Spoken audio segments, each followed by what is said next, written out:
Bapak Ibu. Ya, kita berjumpa lagi di webinar Corporate Strategy Series. Tidak terasa sudah di 107 ya. Ya, semoga sehat selalu Bapak Ibu, selalu dalam lindungan Allah Subhanahu wa taala. Jadi pagi hari ini memang seperti yang disampaikan oleh Mas Abid tadi ya, kita akan bicara soal ketidakpastian ya, volatility.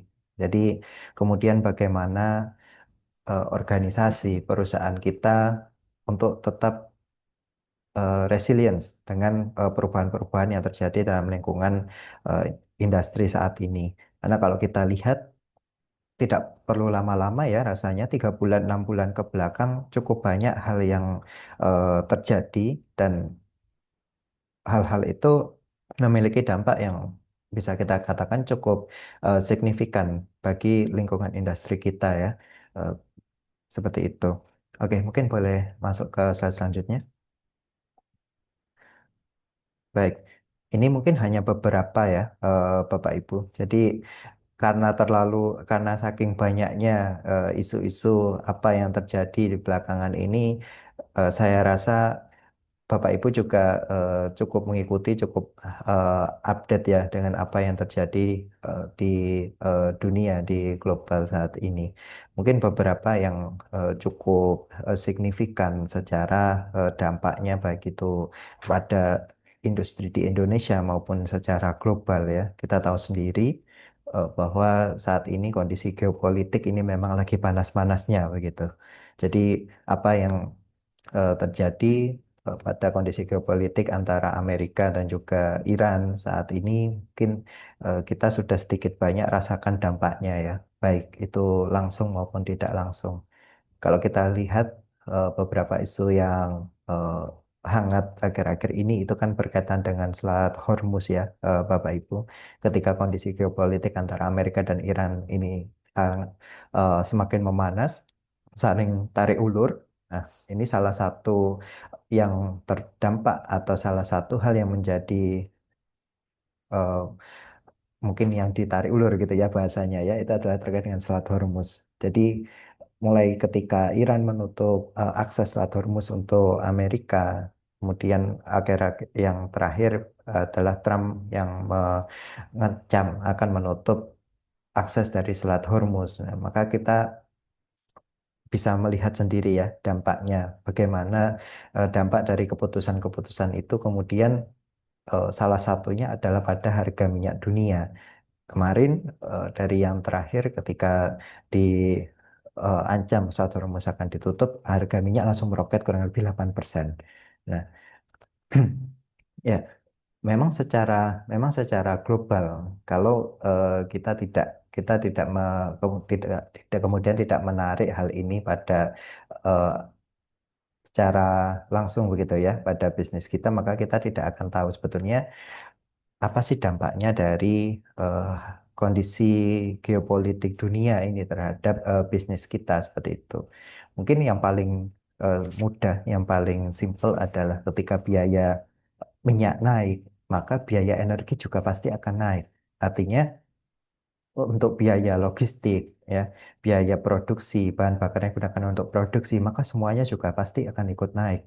Jadi secara langsung, maka kenaikan minyak dunia ini juga pasti akan berdampak pada bisnis kita ya, bisnis Bapak Ibu yang tidak terbatas yang ada di Indonesia saja, yang ada di seluruh dunia, terutama mungkin bisnis Bapak Ibu yang erat kaitannya dengan logistik dan juga produksi, karena pasti membutuhkan energi ya, bahan bakar untuk menjalankan produksi.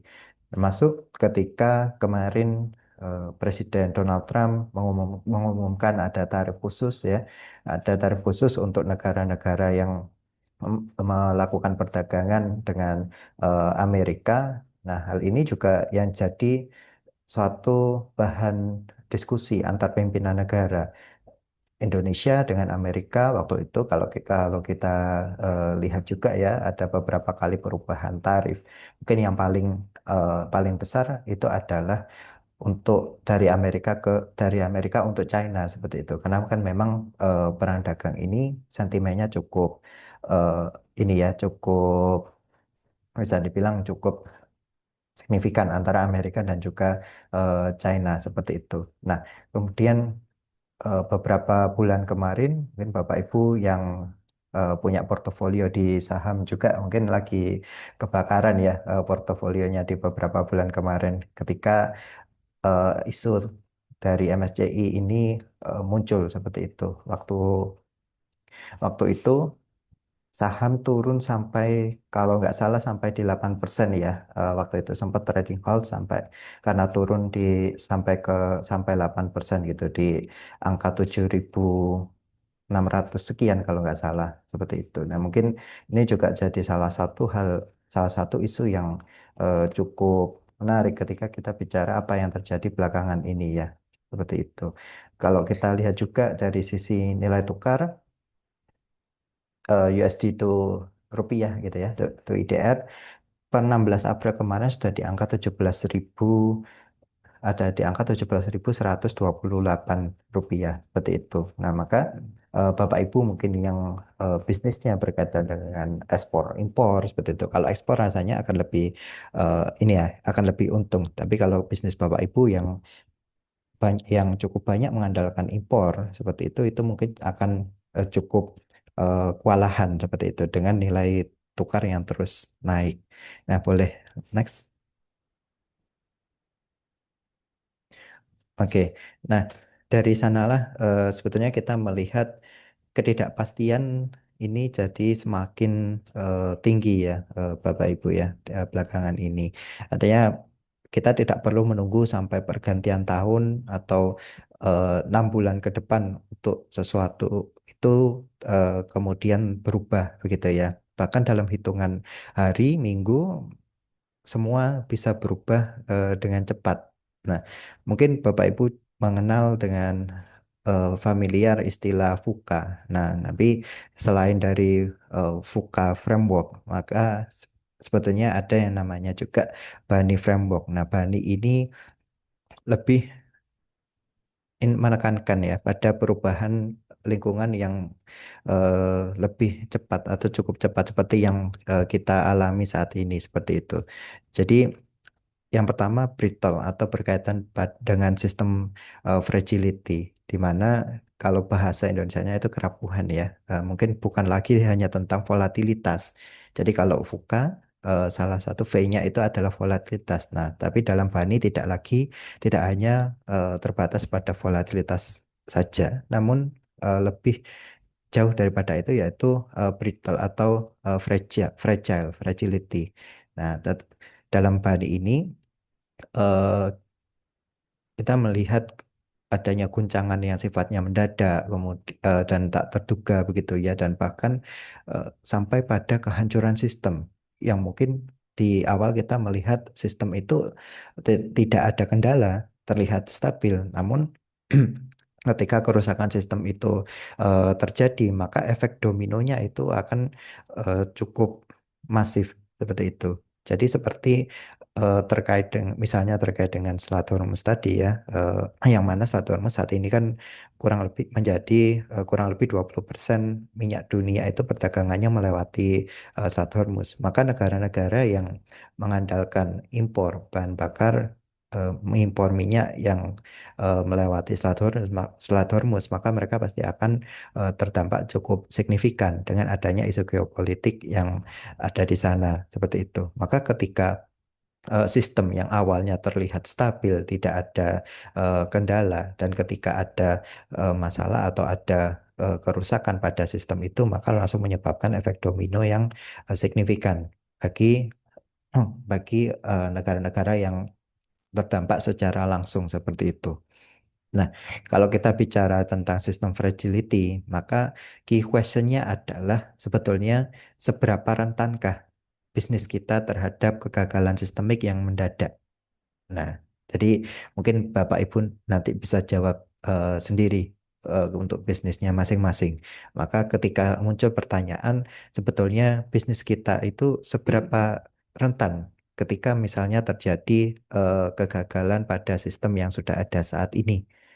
Nah, mungkin beberapa yang bisa jadi indikator bagi Bapak Ibu untuk menjawab ya pertanyaan terkait dengan fragility. Yang pertama terkait dengan concentration risk. Jadi bisnis Bapak Ibu pasti ini ya, pasti setiap setiap bisnis itu yang memiliki tujuan pasti memiliki risiko. Nah, artinya ketika Bapak Ibu ingin melihat seberapa rentan bisnis Bapak Ibu terhadap sistem yang ada saat ini ketika mengalami kegagalan, maka bisa dilihat pada risiko yang menjadi fokus atau bisnis Bapak Ibu berkonsentrasi pada risiko yang seperti apa. Misalnya ketika bisnis Bapak Ibu sangat bergantung pada regulasi dari pemerintah, maka pasti risiko tertinggi dari bisnis Bapak Ibu adalah risiko terkait dengan regulasi.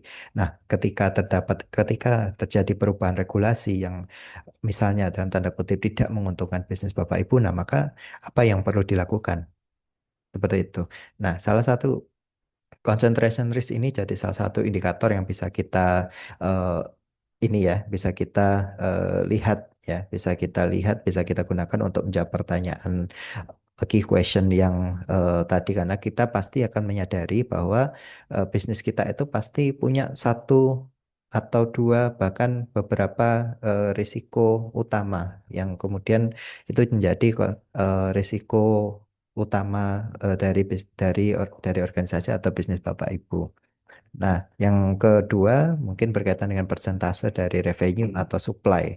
Nah, jadi ketika ketika bisnis Bapak Ibu ini secara sumber pendapatan ya atau mungkin untuk supplier ini bergantung pada satu sumber utama. Nah, maka itu akan cukup rentan. Misalnya ketika sumber pendapatan utama itu kemudian tidak ada atau berkurang, maka secara kinerja pada bisnis kita itu pasti akan langsung terdampak secara signifikan. Kurang lebih seperti itu. Nah, maka salah satu yang eh, salah satu yang bisa kita lakukan juga adalah kita melakukan diversifikasi pendapatan. Artinya kita tidak menaruh resiko pendapatan kita pada satu keranjang yang sama. Nah, jadi kita memiliki beberapa sumber pendapatan yang kemudian dapat menjadi dalam tanda kutip backup ketika ada satu atau lain sumber pendapatan itu mungkin mengalami kendala atau mungkin secara pemasukan mulai berkurang dan lain sebagainya seperti itu. Dari sisi recovery time juga eh, Bapak Ibu bisa lihat ketika misalnya terjadi eh, hal-hal seperti itu tadi ya terjadinya kegagalan sistem maka seberapa cepat bisnis kita dapat melakukan recovery. Nah, seperti itu. Dari sisi waktu yang kita gunakan untuk mengembalikan sistem juga. Nah, ini juga penting karena ketika terjadi kegagalan sistem, kita melakukan recovery, maka berapa waktu yang kita butuhkan untuk mengembalikan critical system atau core system dari bisnis kita seperti itu.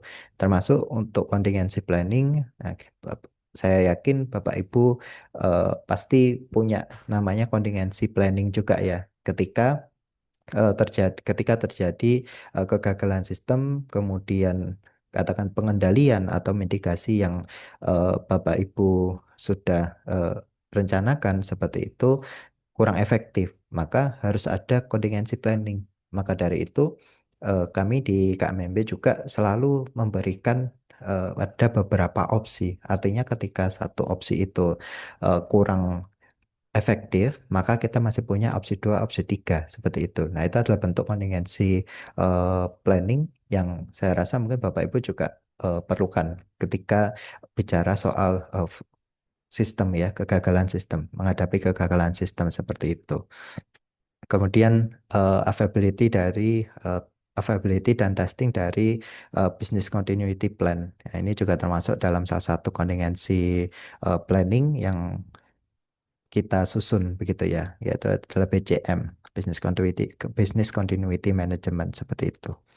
Nah, kemudian Untuk yang kedua itu adalah anxious atau kita melihatnya dari organizational stress, di mana dengan semakin rapuhnya dunia, maka ini juga menjadi semakin menakutkan gitu ya bagi bisnis kita.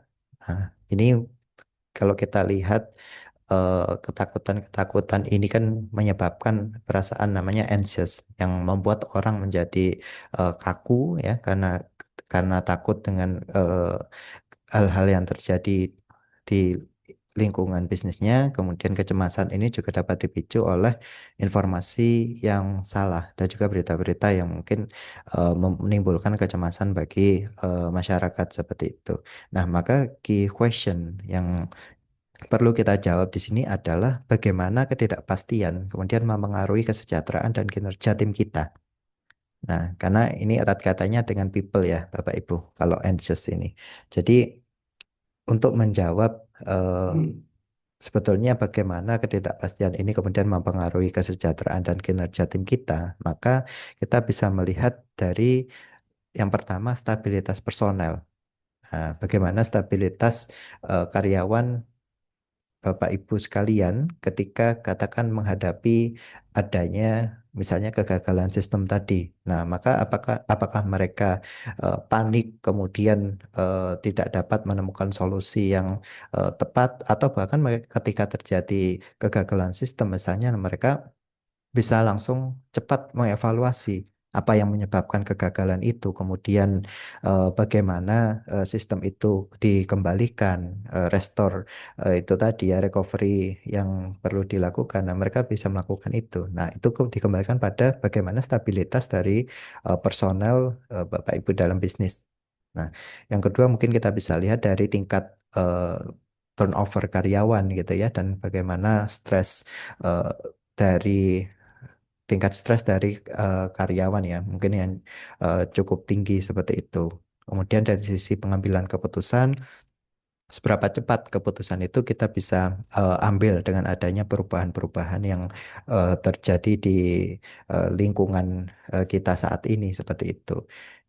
Kemudian ada juga keamanan dari sisi psikologis dan juga iklim yang rendah untuk feedback yang terbuka misalnya ya. Jadi karena ini kita kembalikan juga sebetulnya pada budaya dari perusahaan Bapak Ibu ya. Artinya memang ada, tapi kita mendorong bahwa dalam perusahaan itu sistem feedback itu eh, di untuk ada begitu ya. Artinya dari sisi karyawan itu mereka untuk meningkatkan engagement karyawan, maka kita memberikan ruang bagi karyawan itu untuk dapat memberikan feedback bagi perusahaan. Karena bagaimanapun ketika kita melakukan evaluasi yang terlibat secara day-to-day activity, secara teknis operasional dan yang mungkin dalam tanda kutip lebih mengerti terkait dengan yang ada di level operation adalah mereka yang ada di level operation itu sendiri. Maka sistem feedback umpan balik yang terbuka ya, yang di mana karyawan punya ruang untuk memberikan feedback kepada perusahaan ini jadi suatu yang penting juga ketika kita bicara terkait dengan terkait dengan bagaimana kita untuk untuk beradaptasi dari ketidakpastian terhadap kinerja perusahaan kita seperti itu. Dari sisi pengambilan risiko kita juga ini ya, kita juga bisa jadikan salah satu indikator terkait dengan bagaimana keputusan kita yang berkaitan dengan kesejahteraan dan kinerja tim. Kemudian yang ketiga itu adalah nonlinear atau kita melihat atau kita membahas berkaitan dengan unpredictable outcomes. Jadi dalam dunia yang nonlinear ya hukum sebab akibat ini mungkin tidak lagi berlaku ya pada beberapa kasus. Nah, hal ini juga tidak sepenuhnya terkait atau tidak eh, proporsional gitu ya terhadap masalah-masalah kecil yang mungkin sekalipun dapat memiliki konsekuensi yang tidak terduga dan mungkin bisa juga cukup kompleks.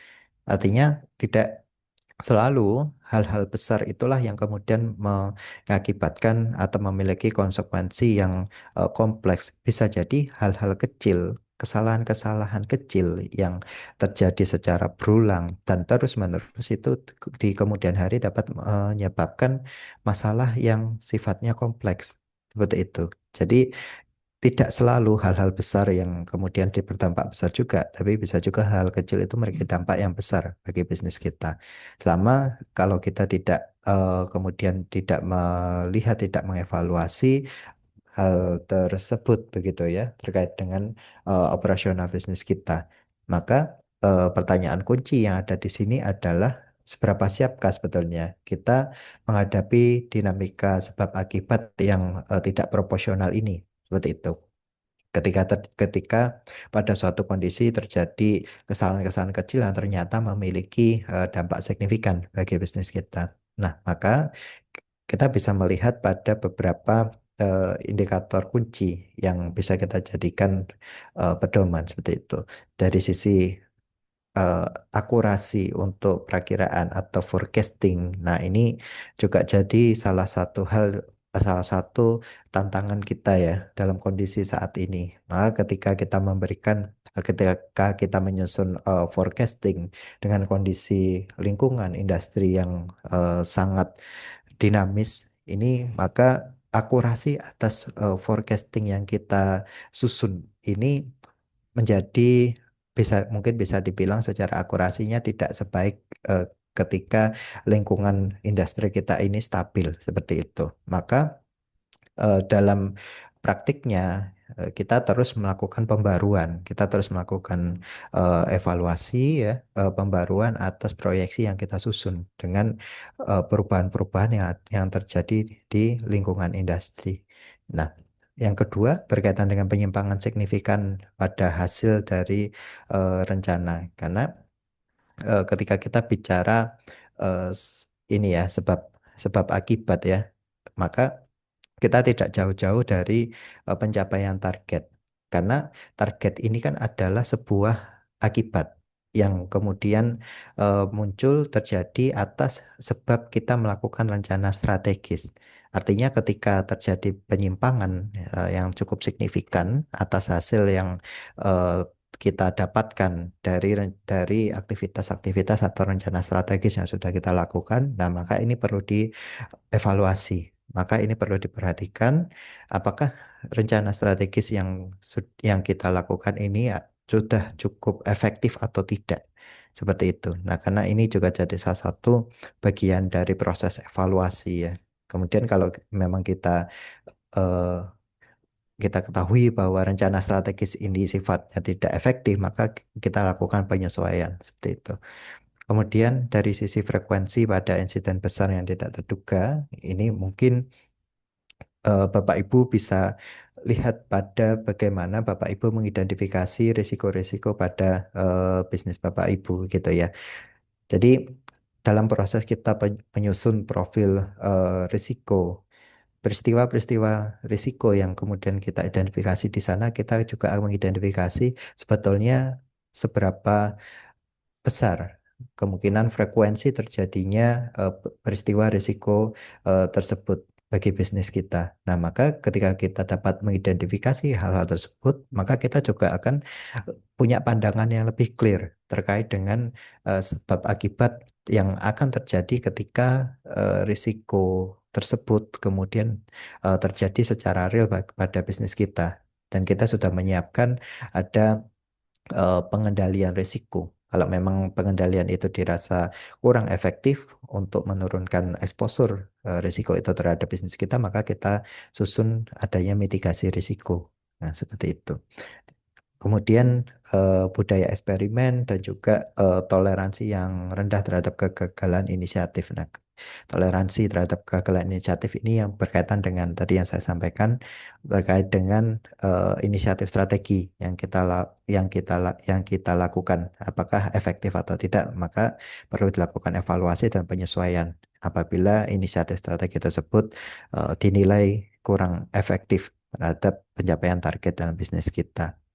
Nah, yang keempat adalah incomprehensive.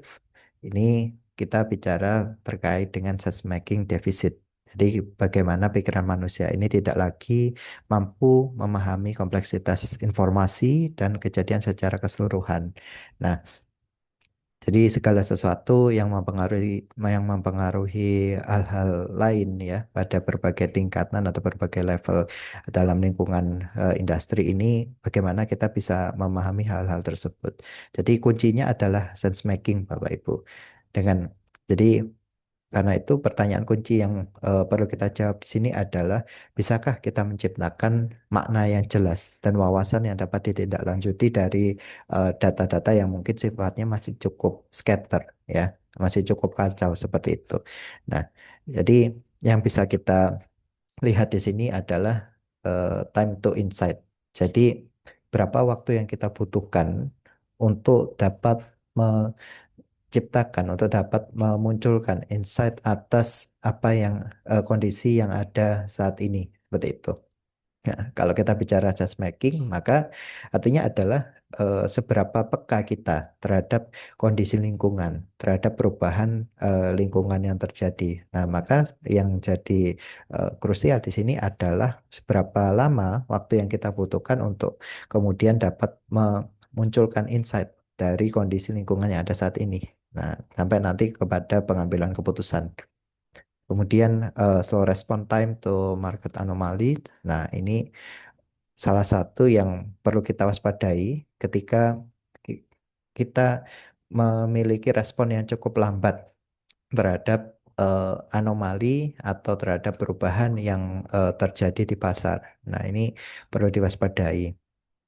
Kemudian data overload, karena tadi karena saat ini mungkin informasi ini sangat beragam ya, Bapak Ibu. Jadi kita di satu sisi perlu memilah informasi-informasi yang memang relevan dan dapat kita gunakan ataupun memiliki dasar yang jelas seperti itu. Maka kita mencoba menghindari adanya data overload yang kita gunakan sebagai asumsi dalam pengambilan keputusan seperti itu. Sampai pada collective sense making. Nah, ini adalah yang kita lakukan mungkin ketika kita tidak dapat eh, kita tidak dapat menyadari secara personal gitu ya. Kita tidak dapat menyadari perubahan-perubahan yang terjadi di lingkungan dan di pasar ini secara personal, maka kita lakukan collective sense making. Jadi mungkin Bapak Ibu di perusahaan ada yang memiliki eh, tim change management, kurang lebih seperti itu ya. Biasanya pada tim change management, nah collective sense making ini jadi salah satu activity yang dilakukan bersama. Nah, ketika terjadi eh, pergeseran, perubahan terhadap lingkungan industri, maka tim change management inilah yang kemudian eh, diminta untuk mereka bisa mereka bisa peka ya terhadap perubahan-perubahan itu, dan informasi atau keputusan terkait dengan penyesuaian yang nanti akan diambil ini dilakukan secara kolektif dalam satu tim. Nah, ini adalah collective sense making yang mungkin beberapa di perusahaan Bapak Ibu juga mungkin sudah pernah praktekkan, kurang lebih seperti itu.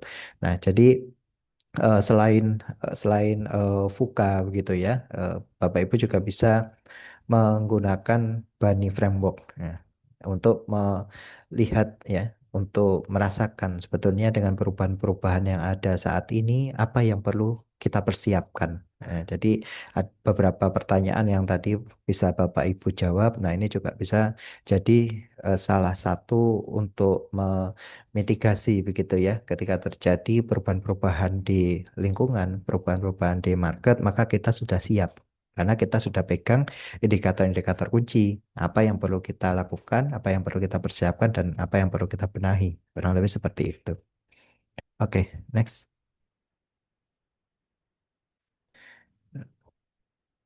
Nah, bicara terkait dengan perubahan lingkungan industri ya di global seperti yang tadi saya sampaikan, mungkin kita sedikitnya bisa kelompokkan gitu ya. Perubahan-perubahan itu ada ya perubahan yang dia itu berkaitan dengan geopolitical landscape ya. Tadi seperti seperti perang Rusia Ukraina, kemudian kondisi saat ini antara US dan Iran seperti itu. Maka dampaknya adalah pada akses pasar untuk pasar global ini yang mungkin lebih ketat seperti itu. Jadi ada beberapa batasan-batasan yang kemudian diambil sebagai kebijakan dari negara ya terkait dengan akses perdagangan. Yang kedua tentu dari sisi biaya logistik dan rantai pasok yang pasti mengalami kenaikan karena dari sisi harga minyak mentah juga mengalami kenaikan ya. Akses terhadap energi juga cukup sulit ya pada beberapa kasus seperti itu. Nah, pada ekonomi fragmentation, maka kita bicara seperti beberapa kasus seperti tarif resiprokal dari Amerika Serikat, kemudian sanksi dagang dan juga penambatan ekonomi. Nah, maka dampaknya adalah pada kenaikan biaya bahan baku dan turunnya margin usaha. Nah, mungkin Bapak Ibu yang saat ini yang bisnisnya di production yang erat katanya dengan bahan baku plastik. Nah, mungkin saat ini juga cukup merasakan ya dengan kenaikan harga atau kelangkaan bahan baku plastik yang terjadi di pasar. Dari sisi modal kerja juga cukup terbatas untuk melakukan ekspansi dengan kondisi saat ini. Jadi memang dengan kondisi saat ini eh, yang banyak bisnis ini lebih fokus pada bertahan ya.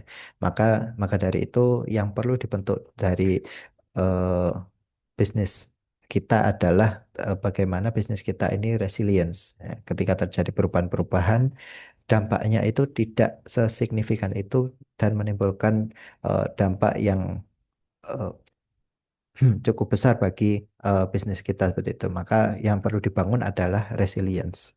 Kemudian disrupsi teknologi ya, perkembangan teknologi, artificial intelligence, quantum and biotech dan lain sebagainya. Maka kenaikan biaya pengembangan untuk pengamanan TI ini teknologi ini juga jadi salah satu yang cukup krusial saat ini. Mungkin Bapak Ibu juga eh, dengar isu dari ini ya IGRS yang kemarin datanya bocor banyak diprotes oleh developer-developer game luar negeri kurang lebih seperti itu. Nah, maka eh, keamanan teknologi ini juga jadi salah satu investasi ya sebetulnya bukan sebagai suatu beban tapi sebagai suatu investasi bagi perusahaan untuk tetap menjaga data-data perusahaan ini tetap aman gitu.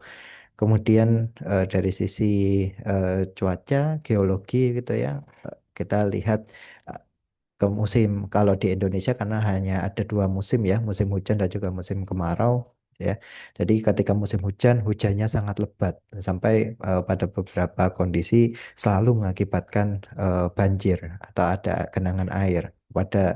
Kemudian pada musim kemarau eh, panasnya luar biasa, gelombang panasnya luar biasa. Nah, maka eh, kita yang ada di Indonesia ini kemudian bagaimana untuk beradaptasi dengan hal-hal tersebut, terutama bagi bisnis Bapak Ibu, bisnis kita yang berkaitan atau yang terdampak secara langsung dengan perubahan cuaca seperti itu.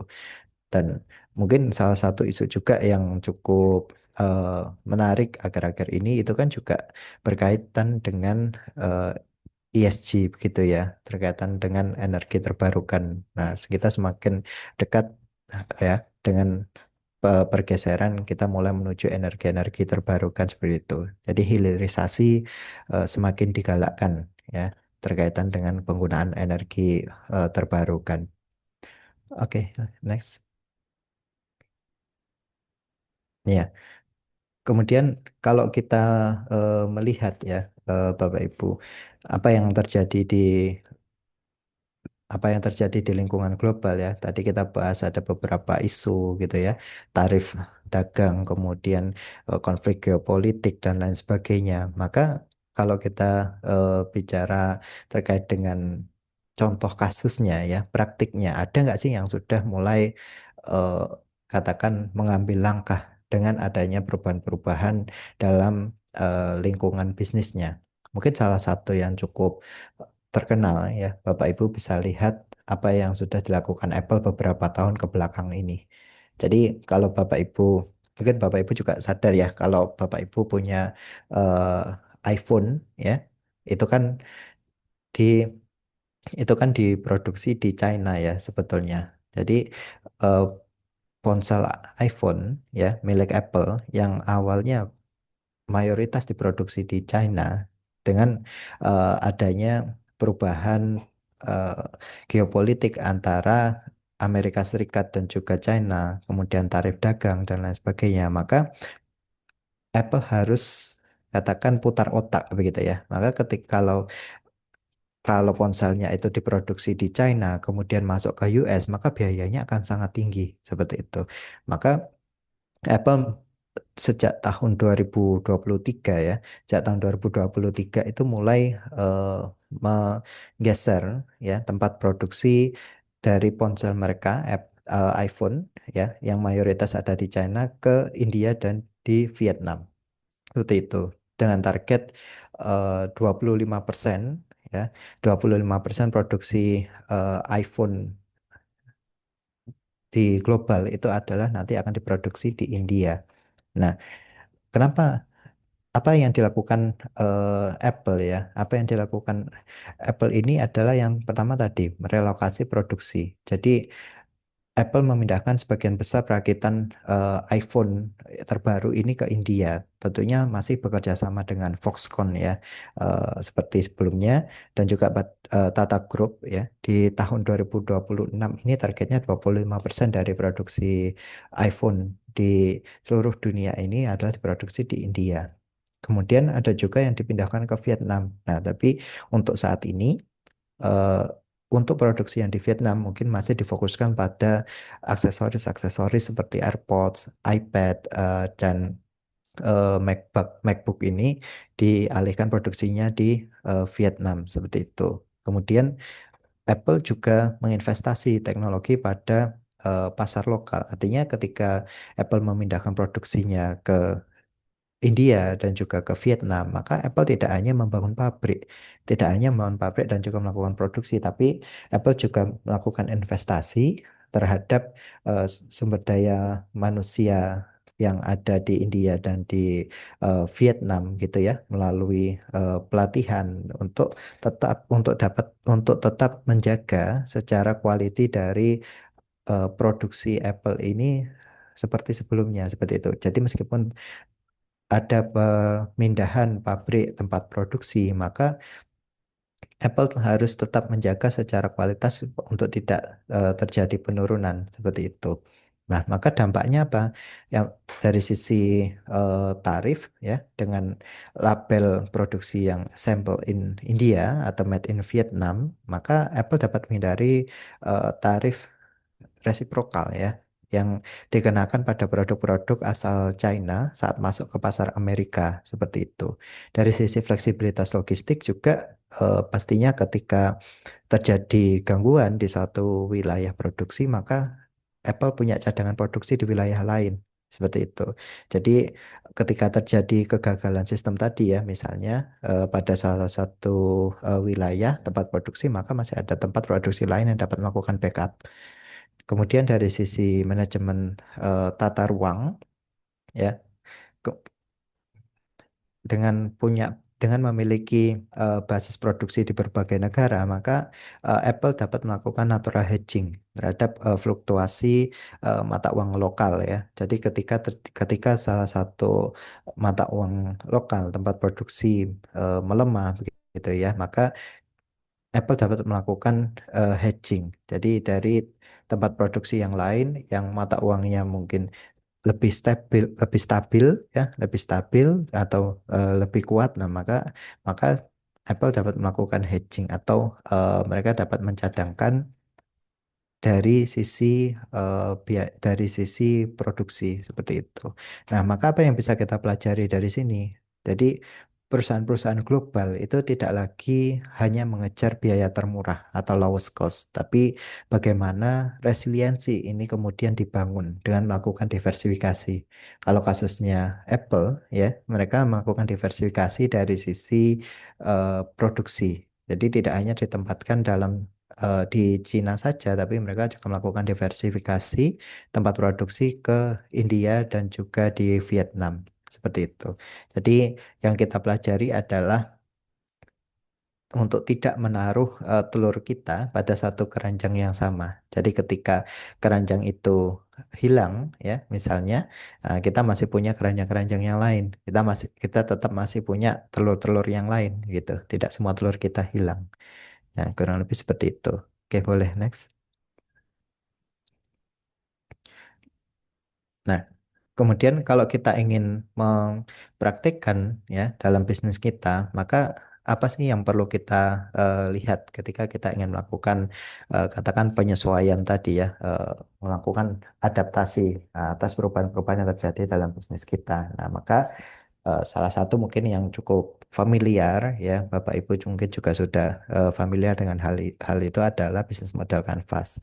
Nah, namun di sini ya, kita perlu pahami juga bahwa dalam setiap bagian dalam bisnis model kanvas itu adalah eh, kita sebetulnya bisa bagi pada beberapa bagian yang mana dia itu merupakan value proposition bisnis kita, kemudian value network dari bisnis kita, dan juga secara cost and revenue structure dari bisnis kita. Nah, jadi hal ini perlu dipahami, artinya antara satu dan lain hal dalam bisnis model kanvas ini sebetulnya ya memang saling berkaitan seperti itu. Nah, mungkin boleh di next. Oke, jadi kata kuncinya adalah apakah kita benar-benar memahami bisnis kita seperti itu. Nah, tadi dari bisnis model kanvas yang tadi ya, sebetulnya kalau kita coba turunkan eh, pada pada pertanyaan-pertanyaan yang mungkin akan membantu ya, membantu kita untuk mengenali sebetulnya bisnis kita ini seperti apa sih karakteristiknya. Karena eh, penting ya untuk memahami karakteristik dari bisnis kita. Mengapa demikian? Karena dalam ketika kita merumuskan bagaimana kemudian pengembangan perusahaan, strategi yang akan kita lakukan ke depan, nah ini akan jadi krusial. Misalnya ada bisnis yang dia itu cukup mengerjakan satu project dalam 1 tahun, tapi hasil dari project tersebut itu bisa menutupi biaya OPEX ya untuk 1 tahun. Bahkan dari satu project itu juga ada katakan eh, profit yang kemudian bisa digunakan perusahaan untuk pengembangan perusahaan itu sendiri seperti itu. Tapi ada juga bisnis yang dia itu harus ada pendapatan masuk tiap bulan untuk menutup gitu ya biaya OPEX dari perusahaan seperti itu.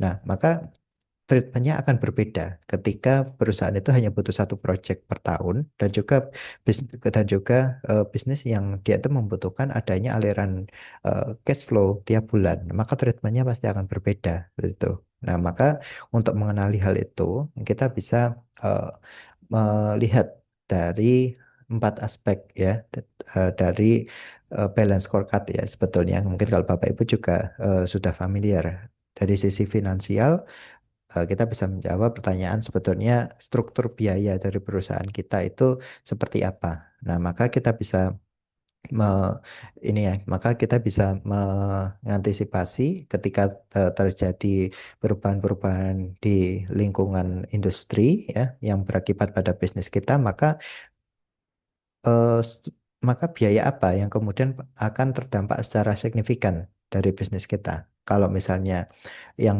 terdampak itu bukanlah menjadi struktur biaya utama bisnis kita, maka kita akan cenderung lebih aman. Nah, beda beda cerita ketika misalnya bisnis Bapak Ibu bergerak erat dengan namanya logistik gitu ya, kemudian terjadi kenaikan terjadi kenaikan harga bahan bakar, nah maka pasti akan terdampak karena struktur biaya utama Bapak Ibu adalah dari bahan bakar ya, karena berkaitan erat dengan logistik seperti itu. Kemudian dari sisi aliran pendapatan, eh, revenue-nya, bagai revenue dari perusahaan kita ini bersumber dari mana yang utama. Nah, seperti contoh ketika perusahaan Bapak Ibu hanya mengerjakan satu proyek penugasan misalnya, satu proyek penugasan dalam 1 tahun, dan itu bisa mencukupi seluruh kebutuhan perusahaan dalam 1 tahun. Nah, yang jadi pertanyaan, ketika ke depan nanti proyek penugasan itu kemudian sudah tidak ada lagi misalnya, maka apa yang perlu kita lakukan? Karena itu menjadi satu-satunya sumber pendapatan perusahaan dan kemudian sumber pendapatan itu hilang. Nah, itu apa yang perlu kita lakukan seperti itu. Maka eh, kita perlu mengenali sebetulnya sumber-sumber pendapatan dari bisnis kita ini berasal dari mana saja. Ya, kemana yang perlu dioptimalisasi, kemudian apakah perlu dilakukan diversifikasi misalnya sehingga kita tidak bergantung pada satu jenis revenue stream seperti itu. Nah, dari sisi customer, ya, kita bisa jawab secara customer relationship ya, bagaimana hubungan perusahaan kita dengan pelanggan ya, apa yang perlu dibangun antara eh, perusahaan dan juga pelanggan ya, komunikasi seperti apa yang perlu dibangun. Nah, itu kita bisa eh, jawab dan kita bisa kenali dari sana. Dari sisi customer segment, nah maka ketika kita mengenali segmen pelanggan yang memang jadi target dari perusahaan, maka pendekatan akan lebih spesifik ya. Pendekatan yang kita lakukan akan bisa lebih spesifik dan lebih relevan seperti itu. Dari sisi kerjasama, alliance ya, mitra-mitra kita begitu ya. Sebetulnya apa yang kemudian menjadi eh, mitra strategis bagi bisnis kita itu ketika kita mengenali siapa yang menjadi mitra strategis bagi bisnis kita, maka kita akan bisa memutuskan.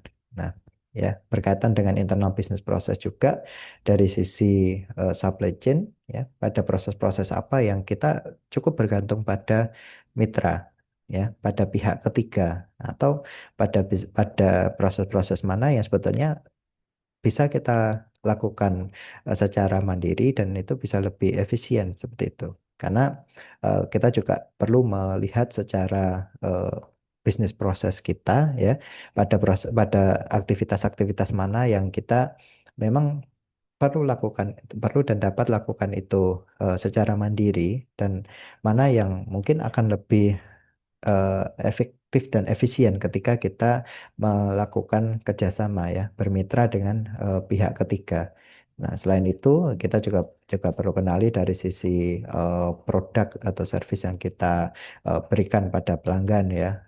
Nah, tadi berkaitan dengan key partnership ya, siapa mitra strategis kita, kemudian apa aktivitas kunci kita yang kemudian perlu kita pahami bersama, apakah kemudian aktivitas itu perlu kita lakukan secara mandiri atau dikerjasamakan dengan mitra dan lain sebagainya. Dari sisi value proposition ya, apa yang akan kita bangun dari produk dan service yang kita berikan pada pelanggan. Nah, dari sisi channel ya, apa eh, apa saja channel yang kita gunakan untuk mendeliver produk atau service kita pada pelanggan seperti itu. Yang terakhir, dari sisi learning and growth itu adalah bagaimana eh, internal development program ya, yang kemudian kita lakukan untuk meningkatkan ya kapasitas dan juga kapabilitas dari eh, tim karyawan di eh, perusahaan kita seperti itu. Nah, maka ketika kita bisa mengenali bisnis kita secara lebih clear, nah, ke depan ketika kita memutuskan apakah nanti kita akan menggunakan sumber daya yang ada di internal perusahaan kita atau sumber daya yang ada di eksternal perusahaan kita, termasuk pada sisi market ya, di mana kita akan berpijak ke depan atau market mana yang akan kita target ke depan, maka itu akan lebih clear. Jadi ketika kita sudah benar-benar mengenali bisnis kita, maka kita akan berhadapan dengan ambidextrity, ya. Jadi ada organizational ambidextrity. Kalau kita merujuk pada ambidextrous theory, ini ada secara definisi adalah kemampuan perusahaan untuk secara bersamaan kemudian memanfaatkan kemampuan yang ada untuk menciptakan keuntungan dan juga mengeksplorasi teknologi atau pasar baru untuk pertumbuhan perusahaan di masa depan seperti itu atau melakukan inovasi.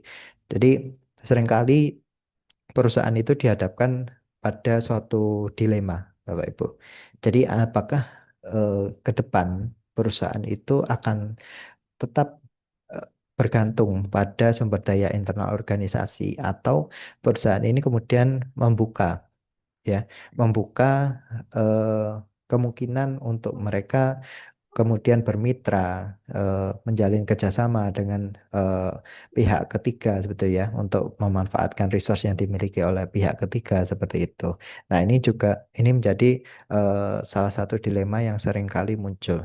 Tapi kalau kita melihat, ya, kalau kita melihat apa yang ada saat ini, bagaimana kondisi saat ini, ya, saya rasa kerjasama atau alliance itu adalah jadi salah satu yang menarik, ya, menjadi salah satu opsi yang menarik karena eh, kita tidak harus memiliki sumber daya atau keahlian yang kita butuhkan, tapi kita bisa eh, apa namanya, kita bisa menggunakan, kita bisa mencari sumber daya kebutuhan itu di luar seperti itu. Jadi biaya untuk R&D, ya, biaya untuk kita melakukan eh, percobaan gitu ya, trial and error itu bisa kita minimalisir seperti itu. Dan secara quality sudah terjamin karena memang yang kita gunakan atau yang menjadi mitra kita ini sudah memiliki sumber daya itu sejak lama, kurang lebih seperti itu.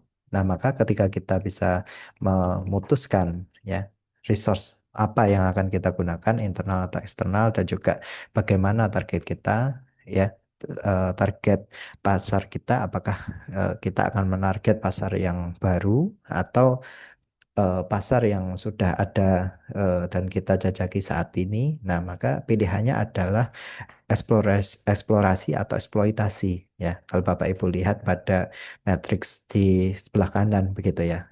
Jadi misalnya ketika kita memutuskan kita akan gunakan external resource untuk masuk pada pasar yang baru, ya, maka strategi yang kita lakukan adalah external exploration.